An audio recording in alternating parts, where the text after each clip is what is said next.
Hi there, I'm Sandra from Create in Spain, and I recently bought a laser cutter. So I ended up buying an XTool S1. I've only had it a couple of weeks and I just love it. I fancy being able to do more projects other than just cards and paper crafts and things. And although I have access to a really big CNC, that's kind of more workshop type tools, and my little baby CNC has got a very small work area and I wanted something a bit bigger, and I really fancied doing things like miniatures for dolls' houses, and not that I've got a doll's house, possibly making a doll's house or whatever, and I fancied starting off with a Book Nook.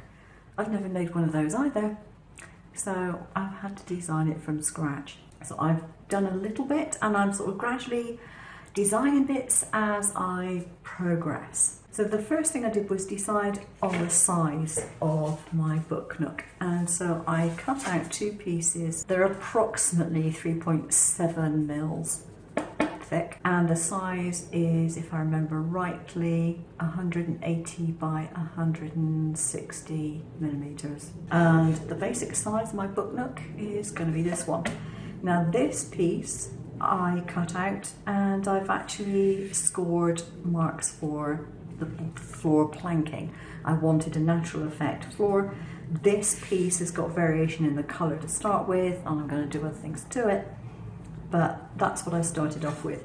And so I did the scoring, and I've put the nail holes in, for the nails that you'd have in floorboards. And these two will go like so, and then I have this piece here. I've cut a doorway out, and this is going to go not quite at the back because I probably want to put some lights in, and if I leave a little bit of space in the back, I've got room for a battery pack or something. I have cut out a door, which is going to go in there, and I've also done the cuts for the door framing to go around here. So I've done the skirting board and the bit that goes around the door frame. And I suddenly remembered I got these like acrylic mousses. I've had them for years, I haven't really used them, but this is a great opportunity to use them. At least that's what I think. If it's a disaster, I'll end up cutting it out again. But this is a learning curve. I don't have to worry about it. I don't intend to put a really thick coat on, I just want something that looks, I don't know, maybe a bit like plaster. I'm really pleased with that. That's come out quite nicely. It's amazing what you can do when you go through your stash and you think, oh, I wonder if I've got anything for this. It's quite funny because my husband quite often comes to me and says, have you got? And I just look at him and say, of course I have. Right, so that bit is done. Let that dry and then I'll shove it under something heavy. So I've got some ink pads here, slightly different colours. That one's Espresso Truffle, which I think is probably very dark.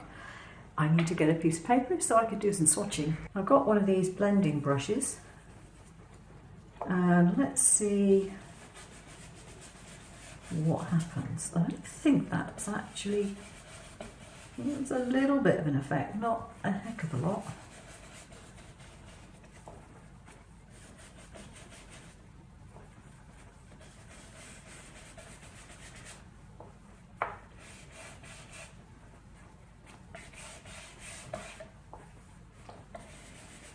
I want sort of uneven colouring to indicate worn patches and not so worn patches, that sort of thing. Bearing in mind, at the moment I have no idea what's going to be covered up and what isn't, but that's where the door is, so I think that will be quite a worn patch going towards the front. So a little more depth of colour in there. That's great, done that one. So the next thing is the door, because I think this is completely the wrong colour. Oh yeah, I'm pleased with that. If I just keep them in this piece that they were cut from, I can colour them without any issue.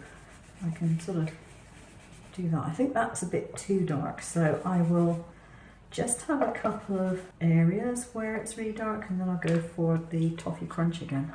See if I can get some general colour on with that. If you're wondering what wood I'm using, I haven't got a clue what it is. This stuff cuts so well, it was brilliant. I made the decision a while ago that I wanted this diorama to have an open door in the back wall. Now I didn't want it fully open because that means you can't get very much in front of it. I just wanted it slightly open. In order to get this effect, I wanted to create a hinge. Now the trouble is, it's quite difficult to do something which is small enough to be a proper hinge, and I really don't actually need to have it working because it's not going to be touched once the diorama is put in place. I've put some masking tape down the hinge. I just bent it at an angle that I wanted it, put the masking tape down, and I've secured it a little better with these pieces of slightly stronger tape. But what I'm going to do now is cheat somewhat, and I'm going to get some glue and I'm going to put it over the masking tape. And you're probably thinking, what on earth are you doing that for? And the simple reason is the glue is going to soak through the masking tape and it's going to form a better bond. I realised that I had these tiny little round beads which are the same colour as the paintwork pretty much, and I thought that would be a nice touch. So I'll just put a glob of glue on and stick a bead on for the doorknob. So this is now complete. I'm using these clips here to just make sure that the wood is stuck on thoroughly at the base. The hinge is working fine and it's dried off now. So the other thing I decided to do, because this is going to be glued onto the base, is to put little scrap pieces behind here as well. So that gives you a bigger area to glue to the base, and that will be making it a lot easier to glue down. When you cut some bits and maybe you've got little bits left over, or maybe you cut something out and it's not quite the right size, I've just got a jar and I put my little pieces in there, and I've already made use of some of these.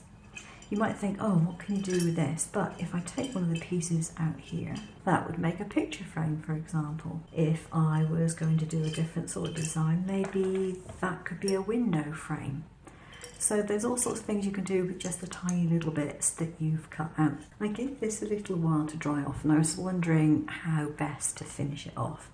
And so what I've done, you can probably barely see in there, I put some mirror card behind the door.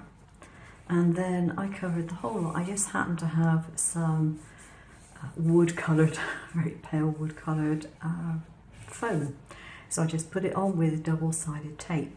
Now you notice I haven't put it right the way up to the top, and that is because I might possibly want to put some coving or something at the top here. When I'm putting a roof on, I may decide that if I want a removable roof, I need something to rest it on, so I didn't want to take it right the way out to the top there. But it looks a lot tidier on the back. It's better than doing it with just paper. And now I can stick that onto the floor once the floor is thoroughly dried.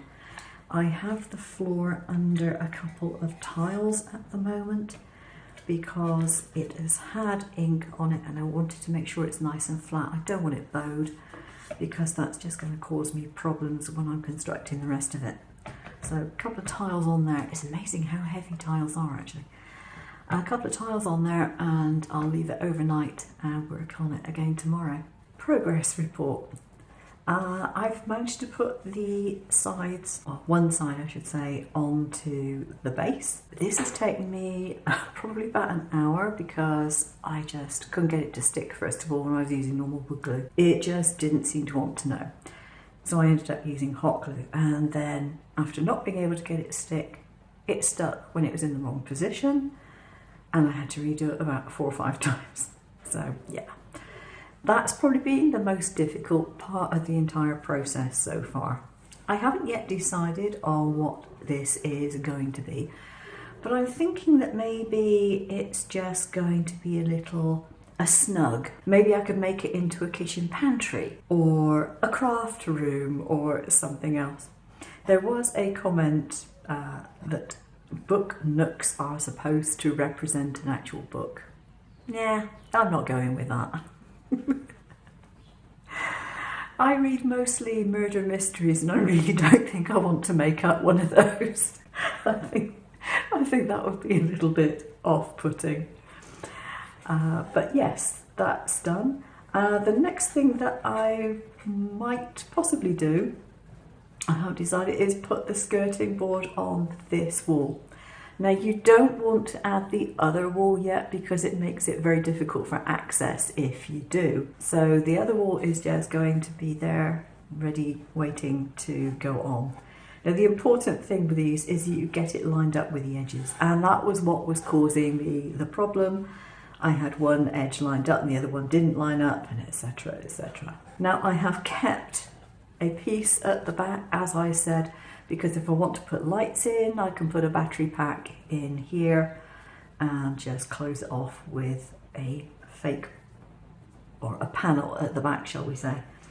And I put some support panels on the back of this, which I think was a good idea. And then I also, because I did actually glue these down first of all with wood glue, I've also put some hot glue behind them to help hold them in place, particularly while it was drying, because it just wasn't going to stay otherwise. So that's the progress so far, and I think it's looking pretty good. Oh, the other thing that I did, because I was using hot glue and it's transparent hot glue, I added some of the blue mousse paste by putting a brush to the corner so that it didn't have any light showing through. And I did the same on the reverse side, just to make sure, doubly sure, that if there's any light put in, it's not going to shine through the wall, which would be a bit disconcerting. So now I have to A, decide what I'm going to do with it, and B, get ahead and design the furniture and the fittings and things like the pictures and all that sort of stuff.